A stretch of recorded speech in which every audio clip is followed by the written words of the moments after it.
Hi, I'm Bonnie Kemke. Welcome to my studio and welcome to Quilting on a Thread.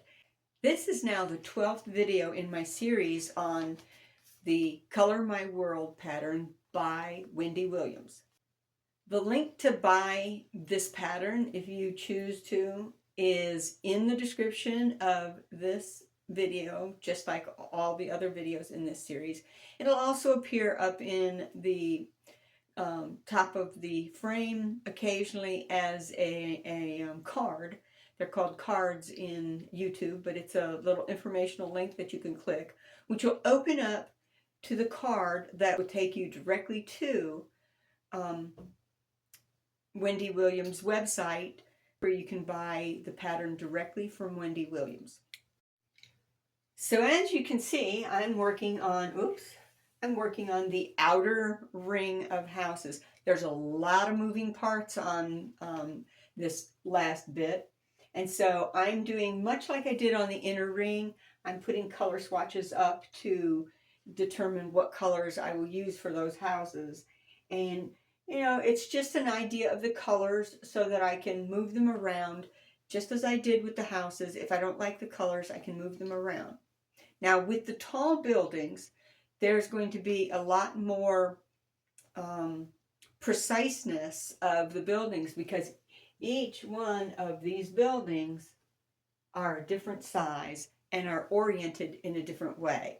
So it's really important as I do these buildings that I do the colors and the scheme that I want, because there's very little changeability at that point. I can change a building one, tall building one, right side for another tall building one right side, but I would not be able to take tall building one right side and swap it with tall building one left side, and on and on. So there's going to be a lot more necessity to look at my colors carefully and choose those colors. So a lot has changed since the earlier portion of this video.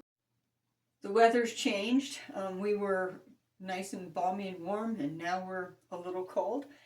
And I've been working on my tall buildings. You'll probably, well, you may not notice, but I certainly noticed that I had to spend some time and reverse all of the property colors because I cut them out for the building and orientation, right side or left side, that was associated with the building that I believed would be in that place. And I found that I interpreted the pattern differently than Wendy Williams had interpreted the pattern as she wrote it. I interpreted right side to be the right side of the house, looking at the quilt. Wendy's interpretation for right side is right side of the house looking from the house. So all of my right sides were over here and my left sides were here. I had to swap them. So that meant swapping all my color swatches because I'd already cut out the strips to be used according to where they lay on the design board at the time. So small snafu, but not a big deal. Just a matter of moving things around. This is why I do this with the swatches, so that I can make these adjustments, and it's a lot easier to make them when you play with things on your design wall. So I've done all of the building number one, tall building one, both right side and left side, all the way around. And I've done all of the tall building number two, right side. I've done all four of those. And I'm now working on the tall building number two, left side. And I wanted to come back and demonstrate for you some of the tricks that I've learned in doing these tall buildings that are making things a little bit easier. So we're going to cut away. I'm going to move over to the to my work area, and you'll see what I do with one of these buildings. So here I am in my little L-shaped area that I've created. I've got, of course, my sewing machine. I've got my ironing pad and an iron, my cutting board. I've got my pattern pieces sitting on that. And then bundles of the houses that I will be, of the buildings that I will be working with on these patterns. So I'm going to go ahead and take the clip off of that. This is a little tag that I put on it that lets me know what house it is and what its position is on my design board. So I'm going to separate my colors now, or my pattern pieces. They're kind of organized by colors because that's how they get cut out into the strips that we'll be using. So I've got those all set out so that they're ready for me. And if they're laid out and they're ready for you, it makes it a little bit easier. So going by the pattern pieces, I need to pull out the first piece that I'll be using. And so the first piece I'll be using is, of course, always the pieces on either side of the first seam to be sewn. So it needs to go face down because I'm going to put my pattern template on top of it and iron that to the back of the template. Keep in mind the front of the template where you see the lines is going to be the back of your pattern, your pattern piece, and the front is the back of your template is the front of your piece that you're working on. So what I have found, especially on working with these larger pieces, is that you want to really apply the heat for more than just a quick second. A quick second when it's a brand new piece of freezer paper works real well, but the more you use the freezer paper, the more you need to press the iron into it and get some heat in there. And also, the more you're going to be handling, and so there's a lot of pieces where this gets folded over, the more you're going to be handling it, the more important it is to have a really, really good ironed crease, ironed connection, or it just needs to be well ironed in. So then what I have found works really best is to go ahead and fold it over itself, template to template for the piece, and then pull the piece up and off of the template. And that gives you less of a chance of creating a gap between the template that is still stuck to the material and that bit of material. So then you go ahead and cut off your excess using the add a quarter. And I find that I just move it over to the side until I have a lot in place. So now that you've got that trimmed, now you look to the front and see what piece you need. It's an A. So A is a stack of several colors. I leave the A a stack of the same color. I leave the letter near the color so that I know, that that's associated with that letter. I line up my pieces visually and I bring it over to the sewing machine. Now what I have found, especially on these longer pieces, it won't be a problem with this piece, but on the longer sides of the pieces, the presser foot tends to grab the freezer paper. I'm not going to have that problem here. And I found that on my system, what works well is to line up the paper underneath the center of the presser foot. So what I find out that has worked well is on that presser foot, there's always that seam area. So I take my paper, let's just create, we're just going to pretend that this is a fold. I line that paper up right underneath the edge so that you can barely see that paper underneath the edge. For my machine, that's working really well, and that will, if I keep that paper right there underneath that edge, then I'm going to sew right along the edge of my presser foot and my paper underneath my presser foot, and it's going to be really easy to follow that without getting into the paper itself.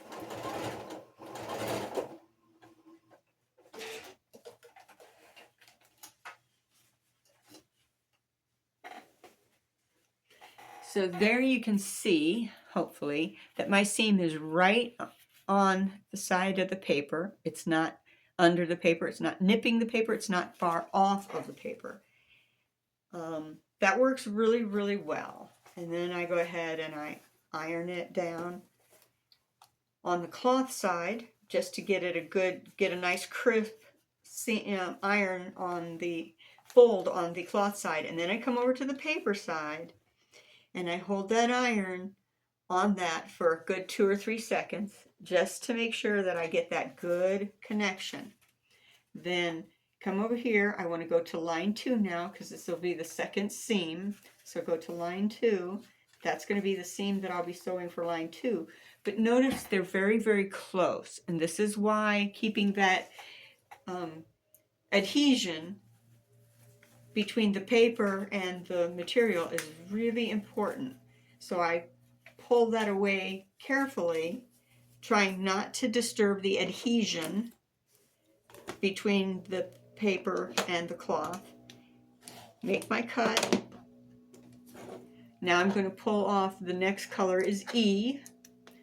So again, that's a series of several cuts of E. So I'll bring E over here, again visually line up.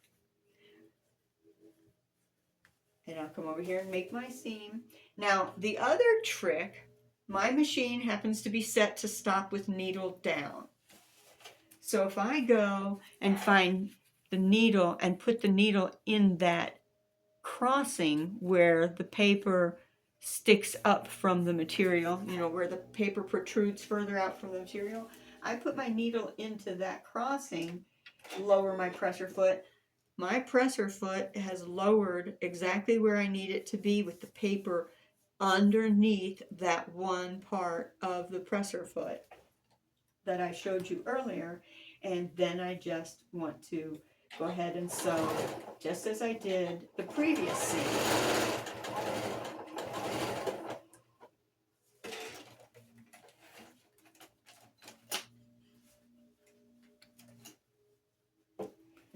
And then I'll come over to my ironing station,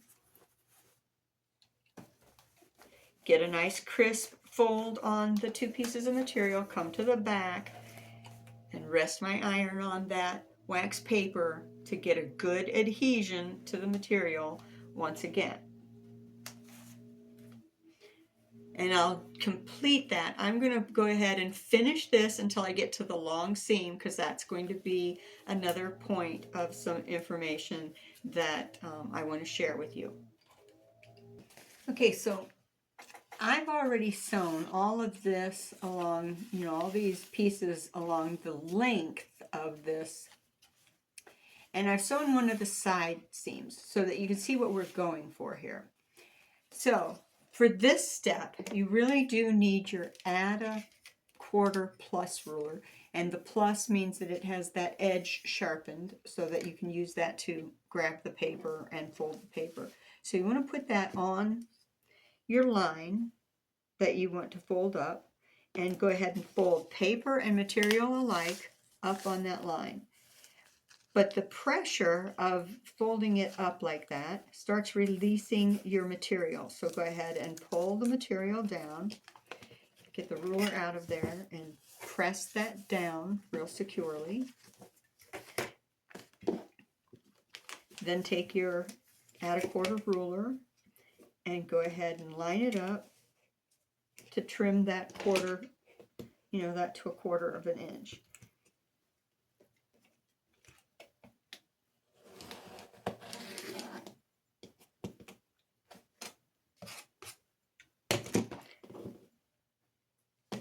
So I've already told you this a couple of times, but I'm going to say it very clearly, state it very clearly now.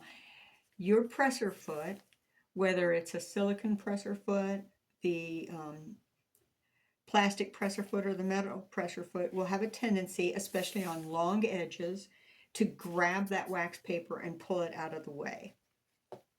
And so then you lose your seam consistency. So to combat that situation, when I have these longer pieces, I go ahead and I line up my piece that I'm going to be sewing in place. And then I go ahead and bring over some pins, not because I need to secure the seam sides, although it does help, but because I need to secure the wax paper as it is adhered to the piece that's up on top. You don't want to put this down below, so you bring that over here and you just nip a pin in there, and I do it every so often just to make sure that the machine's presser foot is not going to pull the wax paper away from my work. And you want to make sure that you keep the needle tips, the pin tips, out of your seam allowance area. And so I'm just putting them back quite a bit. And you don't actually have to go through both layers of fabric. You can do it just on the layer that the wax paper is adhered to. But hey, if you're putting pins in anyway, why not go ahead and go through both layers of material? So then you come over here, and because I've got a lot of material up on the top,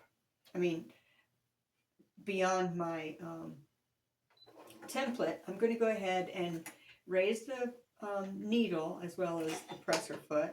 I'm going to lower the presser foot down just like I lowered it down before, so that the presser foot and the paper have created a nice little line for me to follow. So I'm old school. I grab my threads. You can use enders and beginners if you like.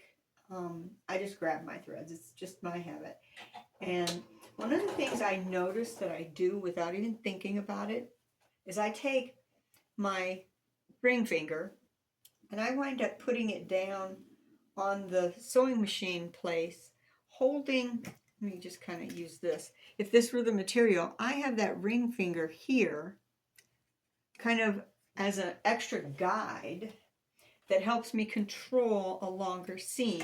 And I never even thought about it, but I do this all the time. So I thought I would share that with you, because especially when you're working with things that have a lot of seams, there's a tendency for, for the presser foot and the needle to push the material around.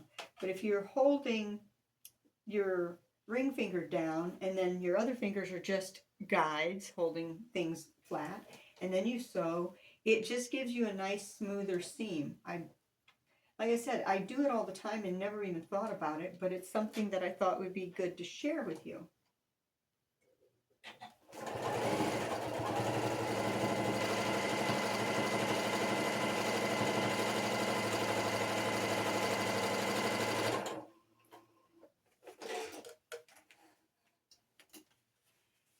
And then once that's done, we remove the pins, nip the extra thread,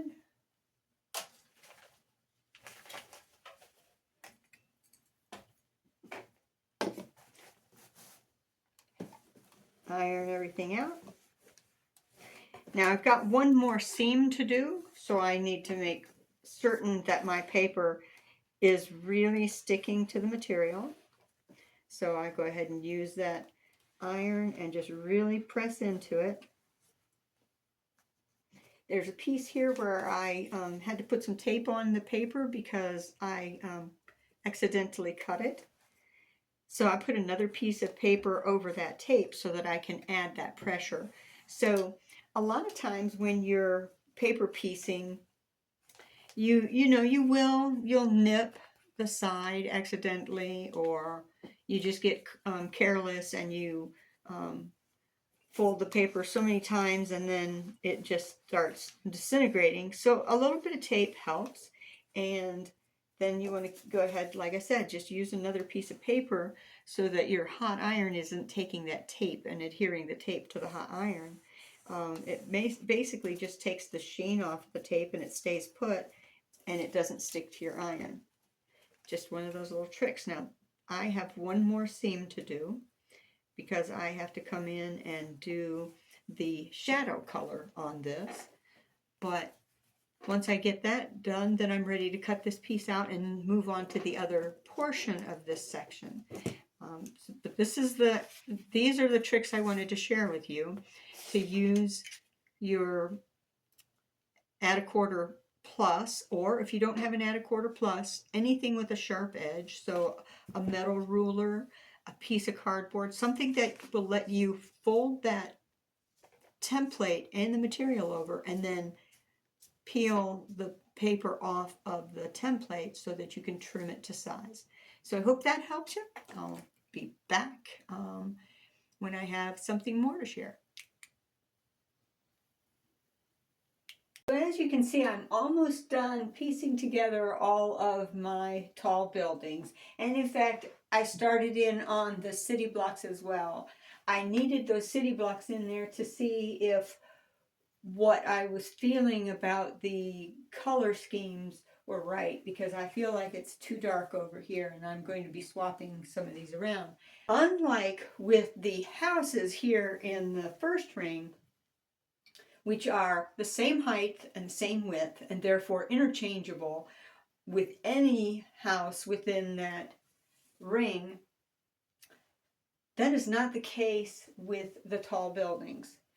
Tall building 1 right side can only be exchanged with another tall building 1 right side. Now let me explain why that would be the case. Get one that doesn't have. You'll see that this is a left side building, and I think this is 2. So this building can only be exchanged with another tall building 2 left side.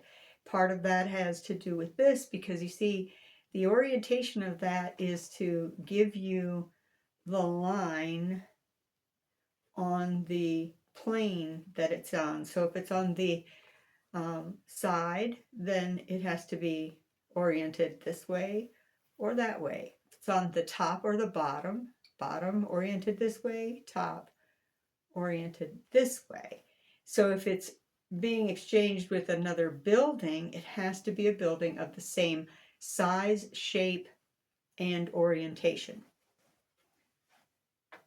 So these are not sewn together, you'll see, they're just popped here so that I can look for color scheme issues. And over here, this is too dark, all of it right together. And there's no place else in the swatch of tall buildings that is also that dark. So I'm going to be wanting to swap one of these 2 buildings with another building of its size. I still have a few buildings left to piece together, and I still have to finish the city houses. I just wanted them there for the color. So that will be it on this video, and I hope this has been enjoyable and helpful to you, and I look forward to seeing you again here on Quilting on a Thread. Bye-bye now.